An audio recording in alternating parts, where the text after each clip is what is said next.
5 দিন পরে নিখোঁজ ব্যক্তির মৃতদেহ উদ্ধার ঘিরে চাঞ্চল্য। ঘটনাস্থলে পান্ডুয়া থানার পুলিশ। ঘটনাটি পান্ডুয়া ব্লকের ইটাচুনা খন্নান গ্রাম পঞ্চায়েতের ছাতিমগড় আদিবাসী পাড়ার ঘটনা। মৃত ব্যক্তির নাম রবিন হাসদা, বয়স 38 বছর।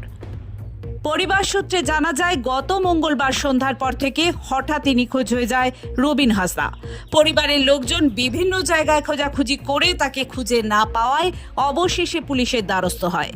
অবশেষে 5 দিন পর তার মৃতদেহ উদ্ধার হলো বাড়ির পাশেই একটি পুকুর থেকে।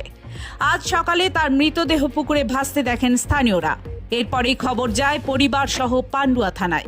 ঘটনাস্থলে উপস্থিত হয় পান্ডুয়া থানার পুলিশ। জল থেকে মৃতদেহ উদ্ধার করে ময়না তদন্তের জন্য পাঠানো হয় চুচুড়া ইমামবাড়া সদর হাসপাতালে। খুন নাকি নিছকই দুর্ঘটনা, তারও তদন্ত শুরু করেছে পুলিশ।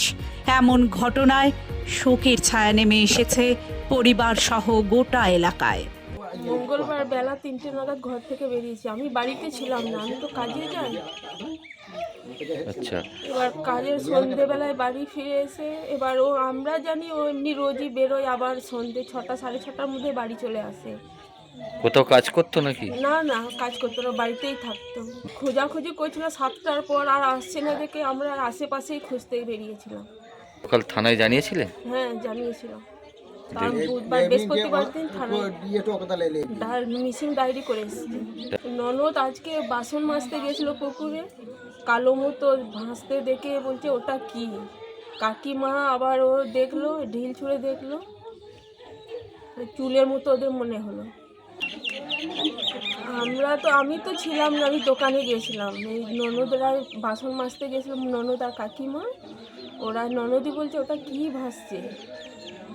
দেখি আবার কাকিমারা আবার ঢিল ছুঁড়ে দেখলো। হ্যাঁ। আচ্ছা, আপনার নামটা? Anjali Hansda. Bureau report, Hooghly Times.